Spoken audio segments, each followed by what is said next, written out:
Howdy, folks. Hope you're doing well. I'm going to be jumping straight into chapter 24. Let me know what you guys think. I must apologize for chasing you out like that, Card said as he walked Han towards the central building, particularly in the middle of a meal. Not exactly the sort of hospitality we strive for here. No problem, Han told him, eyeing him as best he could in the gathering dusk. The light from the building ahead was casting a faint glow on Card's face. With luck, it would be enough to read the other's expression by. What was that all about, anyway? Nothing serious, Card assured him easily. Some people with whom I've had business dealings wanted to come and look the place over. Ah, Han said. So you're working directly for the Empire now? Card's expression cracked just a little. Han expected him to make some sort of reflexive denial. Instead, he stopped and turned to look at Lando and Ghent, walking behind them. Ghent? He asked mildly. I'm sorry, sir, the kid said, sounding miserable. They insisted on coming out to see what was happening. I see. Card looked back at Han, his face calm again. No harm done, probably. Not the wisest of risks to take, though. I'm used to taking risks, Han told him. You haven't answered my question. Card resumed walking. If I'm not interested in working for the Republic, I'm certainly not interested in working for the Empire. The Imperials have been coming here for the past few weeks to collect Ysalamiri, sessile creatures like the ones hanging onto the tree in the Great Room. I offered my assistance in helping them safely remove the Ysalamiri from the trees. What did you get in return? The privilege of watching them work, Card said, giving me that much extra information to try to figure out what they wanted with the things. And what did they want with them? Card glanced at Han. Information costs money here, Solo. Actually, to be perfectly honest, we don't know what they're up to. We're working on it, though. I see. But you do know their commander personally. Card smiled faintly. That's information again. Han was starting to get sick of this. Have it your way. What'll this Grand Admiral's name cost me? For the moment, the name's not for sale, he told Han. Perhaps we'll talk about it later. Thanks, but I don't think there's going to be a later, Han said, stopping. If you don't mind, we'll just say our goodbyes here and get back to the ship. Card turned to him in mild surprise. You're not going to finish our dinner? You hardly had a chance to get started. Han looked him straight in the eye. I don't especially like sitting on the ground like a practice target where there are stormtroopers wandering around, he said bluntly. Card's face hardened. At the moment, sitting on the ground is preferable to drawing attention in the air, he said coldly. The Star Destroyer hasn't left orbit yet. Lifting off now would be an open invitation for them to swat you down. The Falcons outrun Star Destroyers before, Han countered. But Card had a point, and the fact that he hadn't turned the two of them over to the Imperials probably meant that he could be trusted, at least for now. Probably. On the other hand, if they did stay. But I suppose it couldn't hurt us to stick around a little while longer, he conceded. All right, sure, we'll finish dinner. Good, Card said. It will just take a few minutes to get things put back together. You took everything apart? Lando asked. Everything that might have indicated we had guests, Card said. The Grand Admiral is highly observant, and I wouldn't have put it past him to know exactly how many of my associates are staying here at the moment. Well, while you're getting things ready, Han said, I want to go back to the ship and check on a couple of things. Card's eyes narrowed slightly. But you will be back. Han gave him an innocent smile. Trust me. Card gazed at him a moment longer, then shrugged. Very well. Watch yourselves, though. The local predators don't normally come this close into our encampment, but there are exceptions. We'll be careful, Han promised. Come on, Lando. They headed back the way they'd come. So what did we forget to do with the Falcon? Lando asked quietly as they reached the trees. Nothing, Han muttered back. I just thought it'd be a good time to go check out Card's storage sheds. particularly the one that was supposed to have a prisoner in it. They went about 5 meters into the forest, then changed direction to circle the compound. A quarter of the way around the building, they found a likely looking group of small buildings. Look for a door with a lock, Lando suggested as they came out among the sheds. Either permanent or temporary. Right. Han peered through the darkness. That one over there. The one with two doors? Could be, Lando agreed. Let's take a look. The leftmost of the two doors did indeed have a lock, or rather, it had had a lock. It's been shut off, Lando said, poking at it with a finger. Strange. Maybe the prisoner had friends, Han suggested, glancing around. There was no one else in sight. Let's go inside. They slid the door open and went in, closing it behind them before turning on the light. The shed was less than half full, with most of the boxes piled against the right-hand wall. The exceptions to that rule. Hans stepped over for a closer look.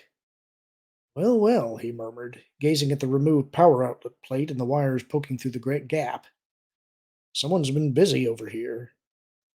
Someone's been even busier over here, Lando commented from behind him. Come have a look. Lando was crouched down beside the door, peering into the inside of the door lock mechanism. Like the outside, half of its covering plate had been blasted off. That must have been one beaut of a shot, Han frowned, coming over. It wasn't a single shot, Lando said, shaking his head. The stuff in between is mostly intact. He pushed back the cover a little, poking at the electronics inside with his fingers. Looks like our mysterious prisoner was tampering with the equipment. Wonder how he got it open. Han glanced back at the removed power plate. I'm going to take a look next door, he told Lando, stepping back to the entrance and tapping the release. The door didn't open. Uh-oh, he muttered, trying again. Wait a second. I see the problem, Lando said, fiddling with something behind the plate. There's a power supply been half spliced into the works. Abruptly, the door slid open. Back in a second, Han told him, and slipped outside. The shed's right-hand room wasn't much different from the other one, except for one thing. In the center, in a space that had been very obviously been cleared for the purpose, lay an open droid restraint collar. Han frowned down at it. The collar hadn't been properly put away or even closed again. Hardly the way someone in an organization like Cards would be expected to take care of company equipment. Roughly in the center of the collar's open jaws were three faint marks on the floor. Skid marks, he decided, formed by the restrained droid's attempts to move or get free. Behind him, the door whispered open. Han spun around, blaster in hand. You seem to have gotten lost, Card said calmly.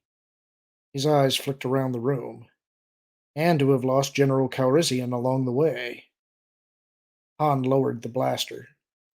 You need to tell your people to put their toys away when they're done, he said, nodding his head at the abandoned restraint collar. You were holding a droid prisoner, too? Card smiled thinly. I see Gent was talking out of turn again. Amazing, isn't it, how so many expert slicers know everything about computers and droids and yet don't know when to keep their mouths shut. It's also amazing how so many expert smugglers don't know when to leave a messy deal alone, Han shot back. So what's your Grand Admiral got you doing? Formal slaving or just random kidnappings? Card's eyes flashed. I don't deal in slaves, Solo. Slaves or kidnapping. Never. What was this one, then? An accident? I didn't ask for him to come into my life, Card countered. Nor did I especially want him there. Han snorted. You're stretching, Card. What'd he do? Drop him out of the sky on top of you? As a matter of fact, that's very nearly the way it happened, Card said stiffly. Oh, well, that's a good reason to lock someone up, Han said sardonically. Who was he? That information's not for sale. Maybe we don't need to buy it, Lando said from behind him. Card turned. Ah, he said as Lando stepped past him into the room. There you are. Exploring the other half of the shed, were you? Yeah, we don't stay lost very long, Han assured him. What'd you find, Lando? This. Lando held up a tiny red cylinder with a pair of wires coming out of each end. It's a micro power supply, the kind used for low draw applications. Our prisoner wired it into the door lock control after the power lines had been burned away. That's how he got out. He moved in a little closer. The manufacturer's logo is small but readable. Recognize it? Hans squinted at it. The script was alien, but it seemed vaguely familiar. I've seen it before, but I don't remember where. You saw it during the war, Lando told him, his gaze steady on Card. It's the logo of the Seba Habitat. Hans stared at the tiny cylinder, a strange chill running through him. The Seba Habitat had been one of the Alliance's major suppliers of micro equipment, and their specialty had been, that's a bioelectric power supply. That's right, Lando said grimly. Just like the kind that would have been put into, say, an artificial hand. Slowly, the muzzle of Han's blaster came up again to point at Card's stomach. There was a droid in here, he told Lando. The skid marks on the floor looked just about right for an R2 unit. He raised his eyebrows. Feel free to join the conversation any time, Card. Card sighed, his face a mixture of annoyance and resignation. What do you want me to say? That Luke Skywalker was a prisoner here? All right, consider it said. Han felt his jaw tighten, and he and Lando had been right here, blissfully unaware. Where is he now? He demanded. I thought Gent would have told you, Card said darkly. He escaped in one of my skip ray blast boats. His lips twisted, crashing it in the process. He what? He's all right, Card assured him. Or at least he was a couple of hours ago. The stormtroopers who went to investigate said that both wrecks were deserted. His eyes seemed to flatten, just for a minute. I hope that means they're working together to make their way out. You don't sound sure of that, Han prompted. The eyes flattened a little more. Mara Jade was the one who went after him. She has a certain, well, why mince words? In point of fact, she very much wants to kill him. Han threw a startled glance at Lando. Why? Card shook his head. I don't know. For a moment the room was silent.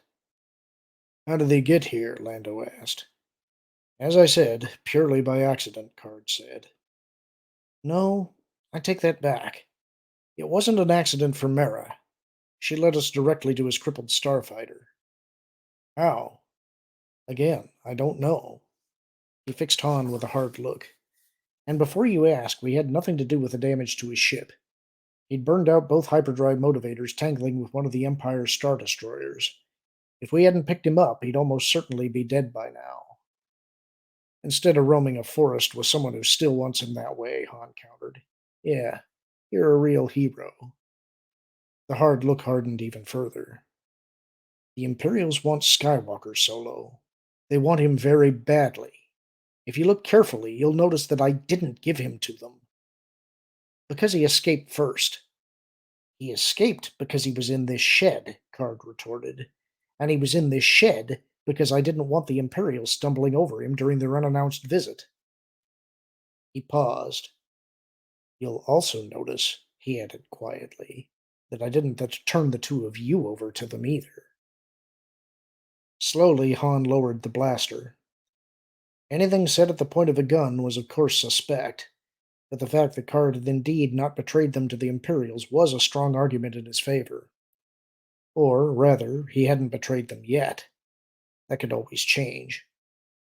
I want to see Luke's X-Wing, he told Card. Certainly, Card said. I'd recommend not going there until tomorrow morning, though. We moved it somewhat farther into the forest than your ship, and there will be predators roaming around it in the darkness. Han hesitated, then nodded.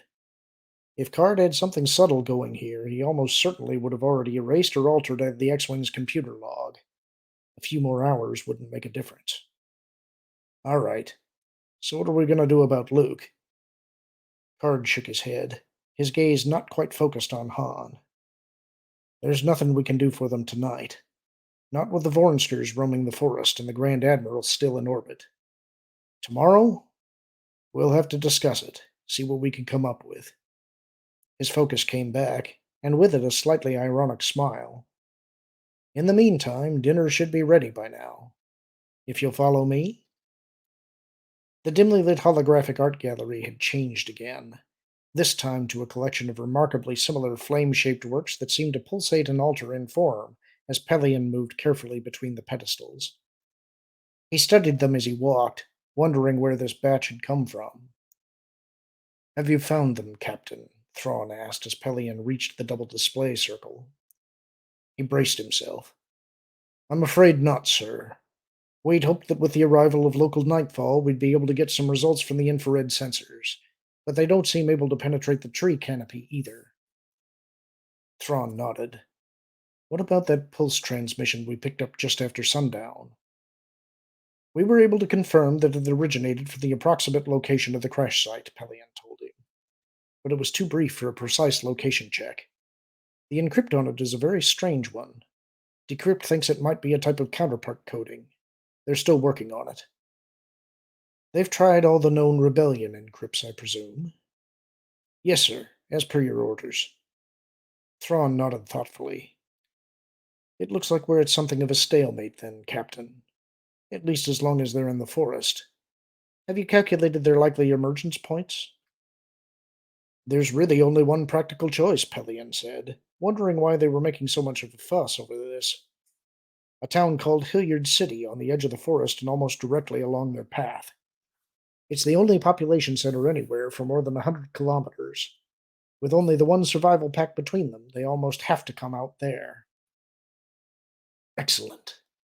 Thrawn nodded. I want you to detail 3 squads of stormtroopers to set up an observation post there. They're to assemble and depart ship immediately. Pelion blinked. Stormtroopers, sir? Stormtroopers, Thrawn repeated, turning his gaze to one of the flame sculptures. Better add half a biker scout unit, too, and 3 chariot light assault vehicles. Yes, sir, Pelion said cautiously. Stormtroopers were in critically short supply these days.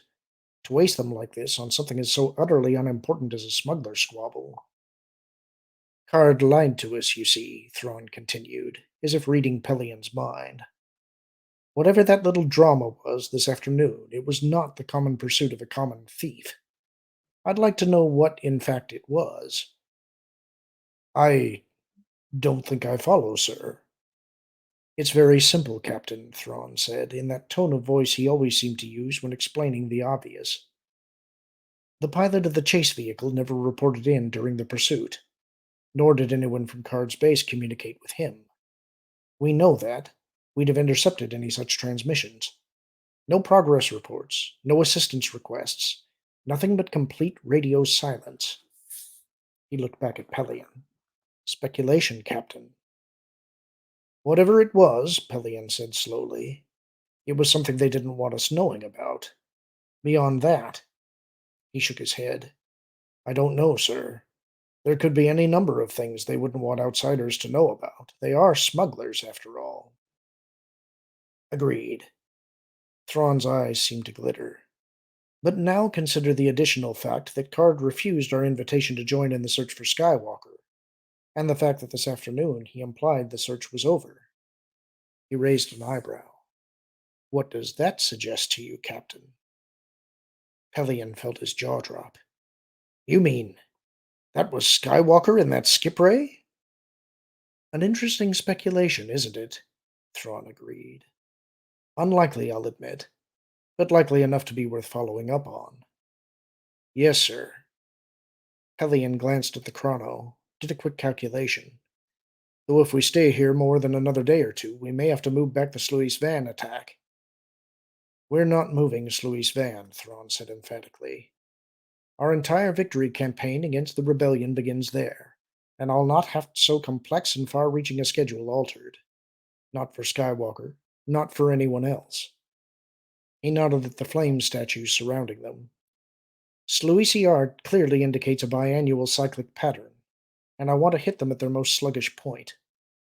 We'll leave for our rendezvous with the Inexorable and the cloaking shield test as soon as the troops and vehicles have been dropped. 3 squads of stormtroopers should be adequate to handle Skywalker if he is indeed there. His eyes bored into Pellion's face. And to handle Card, he added softly, if he turns out to be a traitor. The last bits of dark blue had faded from the tiny gaps in the canopy overhead, leaving nothing but blackness above them. Turning the survival kit's work light to its lowest setting, Mara set it down and sank gratefully to the ground against a larger tree bole. Her right ankle, twisted somehow in the skip ray crash, had started to ache again, and it felt good to get the weight off it. Skywalker was already stretched out a couple of meters on the other side of the work light, his head pillowed on his tunic, his loyal droid standing at his side. She wondered if he'd guessed about the ankle, dismissed the question as irrelevant. She'd had worse injuries without being slowed down by them. Reminds me of Endor, Skywalker said quietly, as Mara arranged her glow rod and blaster in her lap where they'd be accessible. The forest always sounds so busy at night. Oh, it's busy all right, Mara grunted. A lot of the animals here are nocturnal, including the Vornskers. Strange, he murmured. Card's pet Vornskers seemed wide enough awake in the late afternoon. She looked across at him, mildly surprised he'd noticed that. Actually, even in the wild, they take small naps around the clock, she said. I call them nocturnal because they do most of their hunting at night. Skywalker mulled that over for a moment. Maybe we ought to travel at night then, he suggested. They'll be hunting us either way. At least then we'd be awake and alert where they were on the while they were on the prowl. Mara shook her head. It'd be more trouble than it's worth. We need to be able to see the terrain as far ahead of us as possible if we're going to avoid running into dead ends. Besides, this whole forest is dotted with small clearings, through which a glow rod beam would show very clearly to an orbiting ship, he conceded. Point. You seem to know a lot about this place. It wouldn't take more than an observant pilot flying over the forest to see that, she growled. But he was right, she knew, as she eased back against the rough bark. Know your territory was the first rule that had been drilled into her, and the first thing she'd done after establishing herself in Card's organization had been to do precisely that. She'd studied the aerial maps of the forest and surrounding territory, had taken long walks in both daylight and at night to familiarize herself with the sights and sounds, had sought out and killed several Vornskers and other predators to learn the fastest ways of taking them down, had even talked one of Card's people into running biotests on a crate load of native plants to find out which were edible and which weren't. Outside the forest, she knew something about the settlers, understood the local politics, and had stashed a small but adequate part of her earnings out where she could get a hold of it. More than anyone else in Card's organization, she was equipped to survive outside the confines of his encampment. So why was she trying so hard to get back there? It wasn't for Card's sake. That much she was sure of.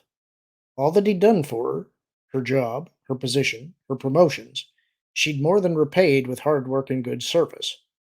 She didn't owe him anything, any more than he owed her. Whatever the story was that he'd concocted this afternoon to explain the skip ray chase to Thrawn, it would have been designed to protect his own neck, not hers. And if he saw that the Grand Admiral wasn't buying it, he was at perfect liberty to pull his group off of Merkur tonight and disappear down one of the other rat holes he had scattered throughout the galaxy. Except that he wouldn't. He would sit there, sending out search party after search party, and wait for Mara to come out of the forest, even if she never did. Even if by doing so he overstayed Thrawn's patience. Mara clenched her teeth, the unpleasant image of Card pinned against a cell wall by an interrogation droid dancing in front of her eyes. Because she knew Thrawn, knew the Grand Admiral's tenacity and the limits of his patience both. He would wait and watch, or set someone to do it for him, and follow through on Card's story. And if neither she nor Skywalker ever reappeared from the forest, he would almost certainly jump to the wrong conclusion, at which point he would take Card in for a professional Imperial interrogation, and eventually would find out who the escaping prisoner had been. And then he'd have Card put to death. Across from her, the droid's dome rotated a few degrees, and it gave a quietly insistent gurgle. I think R2's picked up something, Skywalker said, hiking himself up on his elbows. No kidding, Mara said.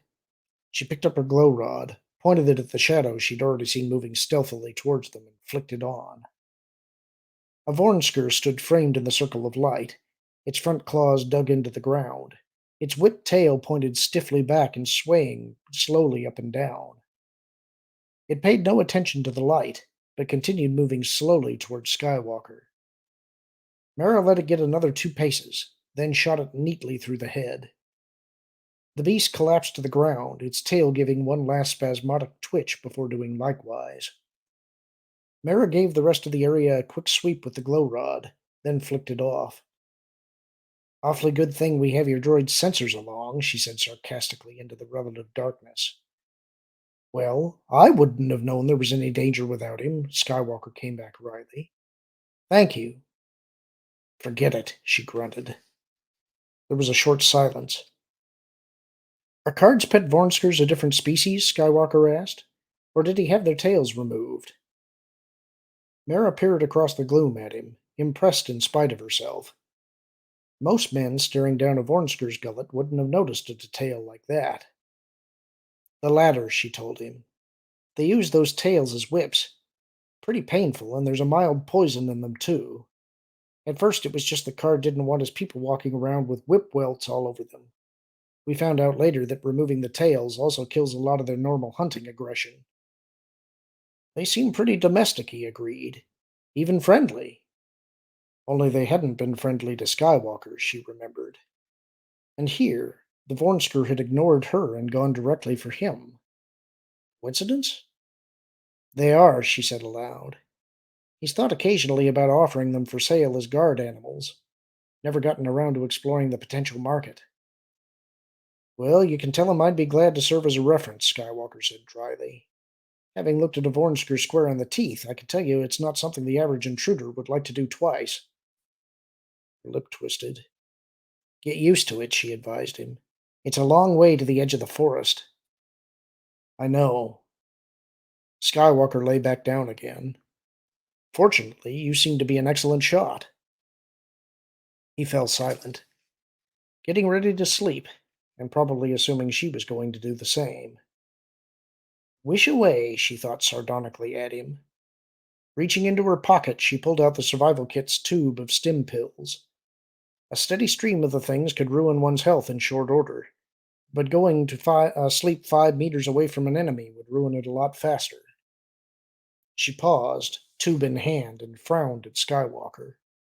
His closed eyes and calm, apparently totally unworried face, which seemed strange because if anyone had ever had reason to be worried, it was he.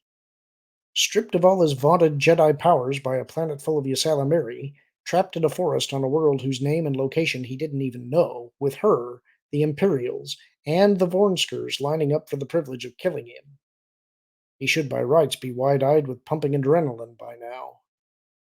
Maybe he was just faking it, hoping she would lower her guard. It was probably something she would try under reverse circumstances.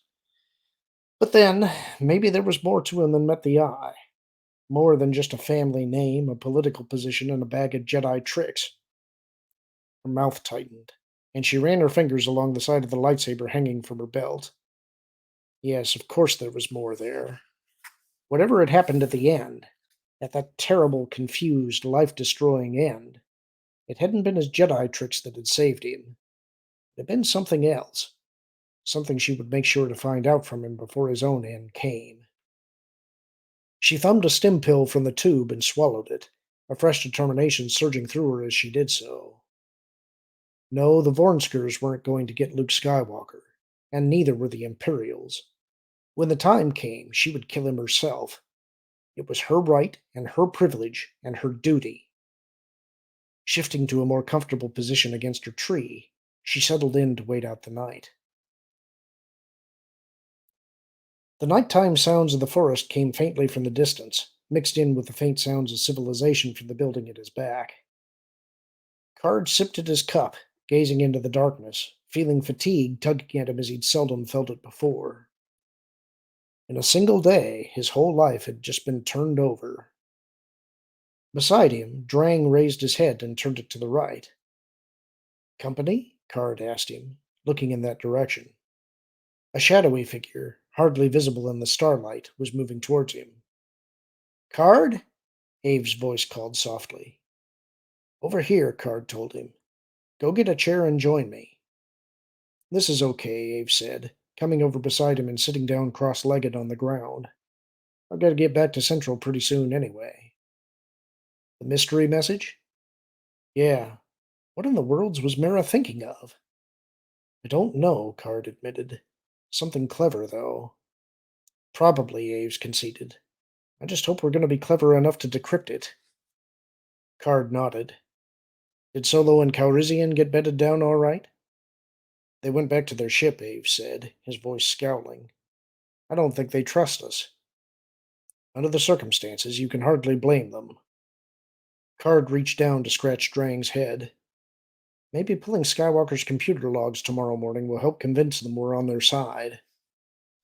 Yeah. Are we? Card pursed his lips. We don't really have a choice anymore, Aves. They're our guests. Aves umphed. Grand Admiral isn't going to be happy. Card shrugged. They're our guests, he repeated. In the darkness, he sensed Aves shrug back. He understood, Aves did. Understood the requirements and duties of a host. Unlike Mara, who'd wanted him to send the Millennium Falcon away. He wished now that he'd listened to her. Wished it very much indeed. I'll want you to organize a search party for tomorrow morning, he told Aves. Probably futile, all things considered, but it has to be tried. Right. Do we defer to the Imperials in that regard? Card grimaced to himself. I doubt if they'll be doing any more searching. That ship that sneaked out from the Star Destroyer an hour ago looks suspiciously like a stripped-down assault shuttle. My guess is that they'll set up in Hilliard City and wait for Mara and Skywalker to come to them. Sounds reasonable, Ave said. What if we don't get to them first? We'll just have to take them away from the stormtroopers, I suppose. Think you can put a team together for the purpose? Ave snorted gently. Easier done than said. I've sat in on a couple of conversations since you made the announcement, and I can tell you that feelings in camp are running pretty strong. Hero of the rebellion and all that aside, a bunch of our people figure they owe Skywalker big for getting them out of permanent hawk to Jabba the Hutt. I know, Card said grimly, and all that warm enthusiasm could be a problem, because if we can't get Skywalker free from the Imperials, well, we can't let them have him alive. There was a long silence from the shadows beside him. I see, Ave said at last, very quietly. It probably won't make any difference, in what Thrawn suspects. Suspicion is better than unequivocal proof, Card reminded him. And if we can't intercept them when they're still in the forest, it may be the best we're going to get. Ave shook his head. I don't like it. Neither do I. But we need to be prepared for every eventuality. Understood. For another moment, Ave sat there in silence. Then, with a grunted sigh, he stood up. I'd better get back, see if Gent's made any progress on Mara's message. And after that, you'd better hit the sack, Card told him. Tomorrow's going to be a busy day. Right. Good night. Aves left, and once again the soft mixture of forest sounds filled the night air. Sounds that meant a great deal to the creatures who made them, but nothing at all to him. Meaningless sounds. He shook his head tiredly. What had Mara been trying to do with that opaque message of hers? Was it something simple?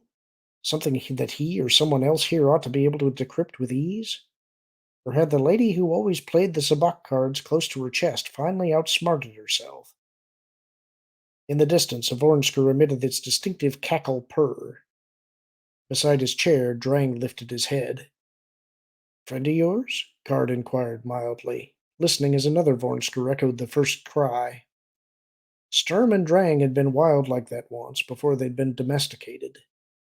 Just like Mara had been when he'd first taken her in. He wondered if she would ever be similarly tamed. Wondered if she would solve this whole problem by killing Skywalker first. The cackle purr came again, closer this time. Come on, Drang, he told the Vornsker, getting to his feet. Time to go inside. He paused at the door to take one last look at the forest, a shiver of melancholy and something that felt disturbingly like fear running through him. No, the Grand Admiral wasn't going to be happy about this. Wasn't going to be happy at all. And one way or the other, Card knew that his life here was at an end. That's the end of the chapter. One of the things I think you might notice by now, although we haven't seen a lot of action yet, is that Mera is a strong and capable woman, the likes of which you would have thought that Disney might have wanted to use in some kind of fashion. I think maybe the one thing that may have held them back from doing that, outside of their own hubris, was that I know that Lucas was never particularly keen on the idea of uh, Mara Jade as a character, I don't think.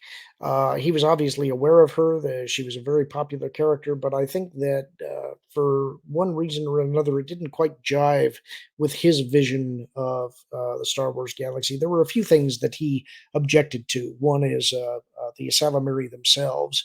Um, I could get into that when we get a little deeper into the series and why that was the case. That's one area where I actually disagree with George a little bit, but it's one of those things that I think you just chalk up as to your own personal headcanon. What do you guys think? Is the story going a bit too slow for you, or are you still enjoying it? One other thing I'm kind of curious about, I wonder if you guys would be willing to comment on. I've looked at my channel to see the views on the chapters, and they completely baffle me. I know there were a couple of them where they got 150 views, something like that. Usually, that was because people were or the channel got mentioned in streams that I'd been on, and so I know people located it that way, and they got a bump. I think on average, I've probably got between 20 and 30 people that have been listening to these chapters, but it puzzles me because there are some chapters that have only got like 19 or 20 views, and then there's some that have got 50, and it's like they're skipping. And so I'm trying to figure out, are people skipping chapters? I wonder if you guys get any insight on that. I'm not sure if maybe some people are familiar with particular chapters and they want to listen to those more, or maybe people are listening to chapters that they like more than once. I'm just curious. I don't know what to make of the numbers. So if you guys have any insights, let me know. Anyway, hope you guys enjoyed this chapter. Talk to you all again real soon.